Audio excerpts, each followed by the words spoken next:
ये आकाशवाणी है। प्रस्तुत है कार्यक्रम सुर्खियों में। इसके अंतर्गत सुनिए जीएसटी परिषद की बैठक पर चर्चा। इसमें भाग ले रहे हैं आर्थिक विश्लेषक A.K. भट्टाचार्य। कार्यक्रम का संचालन कर रही हैं सोनू सूद। वस्तु और सेवा कर परिषद की 51वीं बैठक आज वर्चुअल माध्यम से वित्त मंत्री निर्मला सीतारामन की अध्यक्षता में आयोजित की गई है। गौरतलब है कि भारत का जुलाई में सकल जीएसटी राजस्व संकलन वार्षिक आधार पर 11% बढ़कर 1,65,105 करोड़ रुपए रहा। ये पांचवी बार है कि कुल मासिक संकलन 1,60,000 करोड़ रुपए से अधिक रहा है। अप्रत्यक्ष करों के इस ऐतिहासिक सुधार के विभिन्न पहलुओं पर चर्चा के लिए हमारे साथ हैं आर्थिक विशेषज्ञ श्री A.K. भट्टाचार्य। सर, आकाशवाणी में आपका बहुत बहुत स्वागत है। नमस्कार सर, क्या आप हमें जीएसटी काउंसिल के अथक प्रयासों के महत्व के बारे में बता सकते हैं? क्या जीएसटी का बढ़ता राजस्व इस बात का सूचक है कि इस प्रणाली को ज्यादा से ज्यादा अपनाया जा रहा है? देखिए, जीएसटी काउंसिल एक ऐसी एपेक्स बॉडी है जो हर तरह की डिसीजन कर की कितनी रेट होंगी, कैसे उसका अमल किया जाएगा, किस वस्तु और किस सेवा में कैसा रेट होगा, वो सारी जो निर्णय ये जीएसटी काउंसिल एक ऐसे बैठक में लेती है, जो बैठक में जो केंद्र के जो वित्त मंत्री है उनके अध्यक्ष होती हैं और उनके साथ साथ केंद्र के जो डेप्यूटी या minister of state for finance वो भी उसके मेंबर हैं और उसके साथ साथ सारे जो प्रदेशों के जो वित्त मंत्री या वित्त मंत्री द्वारा जो के प्रतिनिधि वो इस जीएसटी काउंसिल के मेंबर हैं और वो मिलकर आलोचना कर डिस्कशन कर कभी कभी तर्क भी होता है। उसके बाद एक डिसीजन लिया जाता है और ये जो रवैया चला वो 2017 के जुलाई से के पहले ही ये चालू हो गया था और अभी तक जैसे आपने कहा कि 50 काउंसिल मीटिंग हो गई है और 91वें काउंसिल की मीटिंग आज हुई है। तो मैं समझता हूँ कि जो अप्रत्यक्ष कर जो ये प्रणाली जो है ये 2017 से जो चली आ रही शुरुआती दौर में काफी इसकी कमियां थी और नया एक टैक्स रजीम था, वो कमियां पूरी हुई है थोड़ी बहुत और भी काम चल रहा है।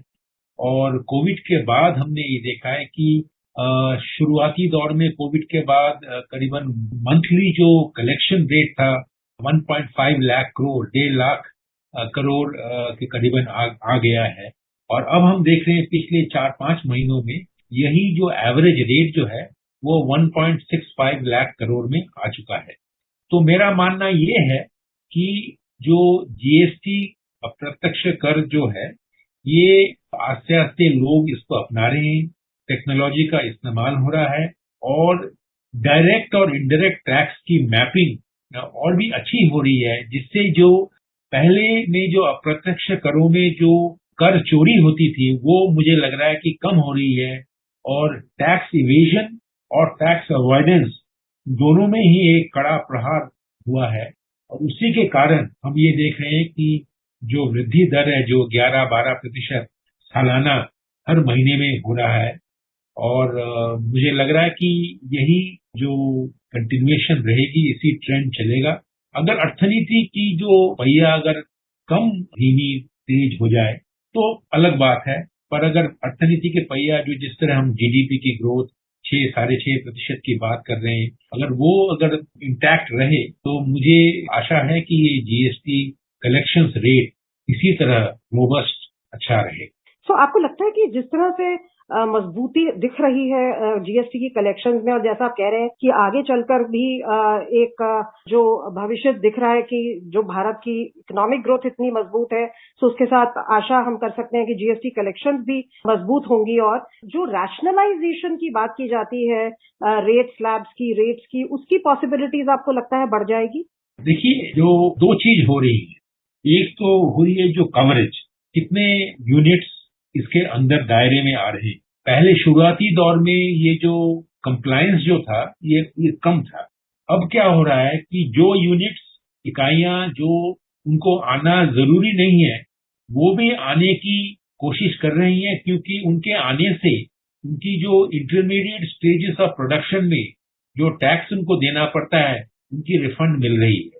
तो ये एक जीएसटी टैक्स रिजीम का एक समझिए आप एक यूनिक एक एडवांटेज है कि अगर आप टैक्स के दायरे में आ जाते हैं तो आपका जो कैस्केडिंग इफेक्ट ऑफ टैक्स होता है वो कम हो जाता है, और जो आप इंटरमीडिएट स्टेजेस ऑफ प्रोडक्शन और सर्विस डिलीवरी में जो आप टैक्स पे करते हैं, मान लिया अगर आपने रॉ मटेरियल में जो आपने टैक्स पे किया, उस टैक्सों की रिफंड होती है, क्योंकि जो टैक्स सरकार लेती है वो जो अंतिम पर्याय में अंतिम स्टेज में जो टैक्स होती है उसी को सरकार लेती है, और अगर पहले ज्यादा टैक्स ले लिया गया होगा आपसे तो उसकी रिफंड होती है। तो उसी कारण जो टैक्स कवरेज जो है, अगर 2017 में देखें करीबन 7 लाख रजिस्ट्रेशन थी, और वही आकर अब 13 लाख के ऊपर आ चुकी है। सो ये कवरेज बहुत ही बढ़ गया है, तो मैं समझता हूँ ये एक बहुत बड़ी अच्छी बात है। और दूसरी बात ये है कि जो टेक्नोलॉजी और टैक्स रिटर्न की जो फाइलिंग की जो एक प्रथा है, प्रणाली जो इसमें सरकार ने जीएसटी काउंसिल ने लिया है, उससे टैक्स पेमेंट में काफी जो सरलता जो आई है, वो और भी सरलता आएगी, आनी चाहिए। पर ये दोनों चीज, कवरेज और जो टैक्स पेमेंट प्रणाली में जो सरलता, वो दोनों चीज मैं समझता हूँ कि ये टैक्स के लिए आगामी कालों में इसकी जो भविष्य अच्छी लग रही है। अगर हम सरलीकरण की बात करें, टेक्नोलॉजी के इस्तेमाल की बात करें, तो ई इनवॉइसिंग की जो प्रणाली है वो शुरू की गई अक्टूबर 1, 2020 से, और शुरू में वो जिन टैक्स पेयर्स का एनुअल टर्नओवर 500 करोड़ से ज्यादा का था उनके लिए की गई, और इस जो थ्रेशोल्ड लेवल है उसको धीरे धीरे कम किया है जीएसटी काउंसिल ने, और अब 5 करोड़ का टर्नओवर का जो थ्रेशोल्ड है वो इस्तेमाल किया जा रहा है। तो आपको लगता है कि जो छोटे बिजनेसेस हैं उनको इससे फायदा होगा? देखिए, फायदा जो होगा वो तो साफ है, क्योंकि जैसे मैंने कहा कि छोटे उद्योग इसी ई इनवॉइसिंग की जो सुविधा जो है वो लेने के लिए बहुत ही उत्साही और उत्सुक हैं, क्योंकि ई इनवॉइसिंग का जो एडवांटेज जो है वो बहुत सारे एडवांटेज हैं। उसमें टैक्स पेमेंट और टैक्स रिफंड का जो प्रणाली जो है वो बहुत सरलीकृत हो गया है। तो मैं ये समझता हूँ कि ये जो ई इनवॉइसिंग का जो कॉन्सेप्ट जो था, ये शुरुआती दौर में जैसे आपने कहा कि 500 करोड़ की टर्नओवर के ऊपर कंपनी को भी लागू किया गया था, अब आस्ते आस्ते 5 करोड़ तक आ गया है। मैं समझता हूँ कि ई इनवॉइसिंग को हर जीएसटी एसएससी को इसमें इंक्लूड कर लें, ये और भी अच्छा होगा। इसमें ये बात जरूर है कि छोटे छोटे जो सर्विस प्रोवाइडर हैं, इंडिविजुअल सर्विस प्रोवाइडर हैं, वो शायद उनमें कोई टेक्नोलॉजी की कोई कमी हो तो वो शायद वो अच्छी तरह से ई इनवॉइसिंग में ना आ सके, पर अगर वो आ जाए तो मैं समझता हूँ उनके लिए भी अच्छी बात है और जीएसटी सिस्टम के लिए भी अच्छी बात। पर इस ई इनवॉइसिंग के साथ साथ मैं ये भी कहूंगा कि जीएसटी की रेट सिस्टम में भी बहुत सारे सुधारों की जरूरत है। उसी के लिए जो जीएसटी काउंसिल की बैठक पीरियोडिकली होती आई हुई है, जैसे बहुत सारे जो इस वक्त हमारे पास करीबन 5-6 रेट्स हैं, अगर 5-6 रेट्स के बजाय अगर 2-3 रेट में आ जाएं, मैं समझता हूँ वो एक बहुत सिंप्लीफिकेशन स्टेप होगा। उसी तरह पेट्रोल एंड डीजल इस वक्त जीएसटी के दायरे के बाहर है, वो अगर इसके अंदर आ जाए, मैं समझता हूँ कि जीएसटी सिस्टम के लिए ये अच्छा होगा। तो अभी बहुत सारे ऐसे स्टेप्स हैं जिससे कि जीएसटी सिस्टम को हम और भी आगे ले जा सकते हैं और ले जाने की जरूर कोशिश हो रही है। इनफैक्ट जैसे आप अभी कह रहे थे कि 50 मीटिंग्स ऑलरेडी हो चुकी हैं, आज 51वीं मीटिंग है, और इन 50 मीटिंग्स में 1500 से ज्यादा निर्णय लिए हैं जीएसटी परिषद ने। किस तरह के क्या कैटेगरीज रही इन डिसीजंस की, किन किन चीजों को इन डिसीजंस ने इन्फ्लुएंस किया है?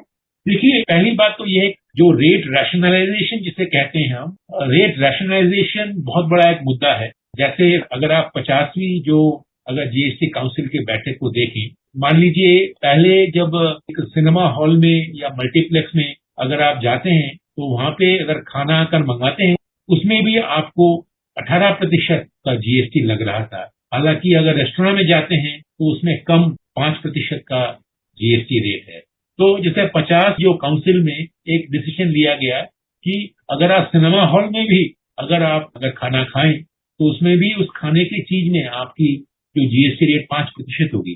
तो मैं ये कहता हूं कि यह सरलीकरण है और रैशनलाइजेशन भी है। इसी तरह बहुत सारे ऐसे डिसीजन पिछले 50 काउंसिल मीटिंग में लिए गए हैं। उसके साथ साथ और भी जो चीज हुई है वो है, एक बहुत बड़ी चीज हुई है कि जो जीएसटी में जो एपेलेट बॉडी की जो एक जरूरत है कि अगर मान लीजिए अगर कोई विक्रेता या सर्विस प्रोवाइडर उसको कोई जीएसटी के डिसीजन में, एसेसर के डिसीजन में कोई अगर उससे नाखुश है तो वो किस तरह से उसकी अपील में जाए, और उसके लिए भी एक बहुत ही एक रोबस्ट, एक सबल संस्था का, एक सिस्टम का एक इंट्रोडक्शन किया जा रहा है। वो एपेलेट जीएसटी एपेलेट ट्राइब्यूनल्स हैं, वो भी इसमें जो ट्रस्ट जो है जीएसटी सिस्टम में वो और भी बढ़ाने में बहुत कोशिश करेगा। तो ये बहुत सारे ऐसे decision, rate rationalisation, rate coverage, 2018 और 17 में काफी रेट रैशनलाइज किया गया था, रेटों को घटाया गया था, रेटों को कुछ जगहों में रेट को बढ़ाया भी गया था। जैसे कि पिछले 50वें जीएसटी काउंसिल में एक बहुत बड़ा डिसीजन लिया गया था कि जो ऑनलाइन बेटिंग होती है उसमें 18% का जो रेट था उसको बढ़ाकर 28% में बढ़ा गया, और वही इशू 91 जीएसटी काउंसिल में आ रहा है और उसी में ये निर्णय लेना होगा कि वो 18 से 28% बढ़ाने का जो निर्णय था वो किस तरह से इम्प्लीमेंट किया जाए या उसके अमल करने में कोई उसको स्थगित किया जाएगा कि नहीं, इसके बारे में 91 काउंसिल में इसकी एक डिसीजन लेनी है। तो सर आप हमें बता सकते हैं कि ये जो आपने ऑनलाइन गेमिंग पर टैक्स की बात की, ये जो 28% पिछली काउंसिल मीटिंग में कहा गया, इसके पीछे क्या इंटेंशन है सरकार की, क्या तर्क है, क्या रैशनल है, और इंडस्ट्री जो डिमांड कर रही है कि टैक्स को कम किया जाए, ऑफ कोर्स एक नेचुरल होता है कि सभी चाहते हैं कि टैक्स से कम हो, लेकिन उनका सोचना आपको क्या लगता है, उनका विचार क्या है? देखिए, दो इश्यूज हैं। जो सरकार का मानना ये है और जो सरकारों का मानना है, क्योंकि सरकार नहीं है, सिर्फ केंद्र सरकार नहीं है, ये स्टेट गवर्नमेंट के भी सरकार है वहां पे, उनका मानना ये है कि जो ऑनलाइन बेटिंग के ऊपर जो जीएसटी टैक्स जो है वो बढ़ाना चाहिए, क्योंकि ये एक नशा वाली चीज है जिससे कि एडिक्शन इससे बढ़ता है। लोग बेटिंग करते हैं, ऑनलाइन गेमिंग में जाते हैं, तो ये एक मॉरल इशू है कि इसके टैक्स रेट 18% न होकर 28%। दूसरी बात, सरकारों का मानना ये है कि जो पहले जो एक तर्क था कि गेम ऑफ स्किल और गेम ऑफ चांस, इसमें कोई अंतर होना चाहिए, तो सरकारों ने ये तय किया है कि गेम ऑफ स्किल और गेम ऑफ चांस में कोई अंतर नहीं है, क्योंकि जो गेम ऑफ स्किल आप दिखा रहे हैं उसमें गेम ऑफ चांस भी जुड़ा हुआ है, तो इसका कोई अंतर नहीं होना चाहिए। हर तरह की ऑनलाइन गेमिंग, ऑनलाइन बेटिंग में या गैमलिंग में आप 28% का ही आप टैक्स देंगे। और इंडस्ट्री का मानना यह है कि अगर आप एक जीएसटी टैक्स लेते हैं तो जीएसटी टैक्स जो वैल्यू एडेड में होना चाहिए, टोटल फेस वैल्यू में नहीं होना चाहिए। मैं मानता हूं कि ये एक तर्क बहुत ही एक इम्पोर्टेंट आर्गुमेंट है कि जीएसटी का जो टैक्सेशन जो है वो वैल्यू एडिशन में होता है, पूरी वस्तु के ऊपर एक साथ नहीं होता है। तो जैसे पहले 18% ग्रॉस गेमिंग रेवेन्यू के ऊपर होता था, प्राइज मनी को निकाल देते थे, पर 28% में जो परिवर्तन हुआ है, ग्रॉस गेमिंग रेवेन्यू और प्राइज मनी दोनों को मिलाकर 28% में दिया गया है। मेरा मानना यह है कि अगर 28% रखा जाए, पर पहले की तरह अगर ग्रॉस गेमिंग रेवेन्यू के ऊपर रखे, प्राइजिंग मनी के ऊपर ना रखे ये टैक्स, तो मैं समझता हूं कि इंडस्ट्री की काफी हद तक उनकी जो डिमांड्स जो हैं वो पूरी की जा सकती हैं। जीएसटी प्रणाली और जीएसटी काउंसिल के महत्व और विभिन्न पहलुओं पर इस जानकारी के लिए और चर्चा के लिए आपका बहुत बहुत धन्यवाद। नमस्कार। अभी आप सुन रहे थे जीएसटी परिषद की बैठक पर चर्चा। इसमें भाग ले रहे थे आर्थिक विश्लेषक A.K. भट्टाचार्य। कार्यक्रम का संचालन कर रही थीं सोनू सूद। ये कार्यक्रम आकाशवाणी के समाचार सेवा प्रभाग द्वारा प्रस्तुत किया गया। इसे आप हमारे mobile app news on AIR और YouTube channel news on AIR official पर भी सुन सकते हैं।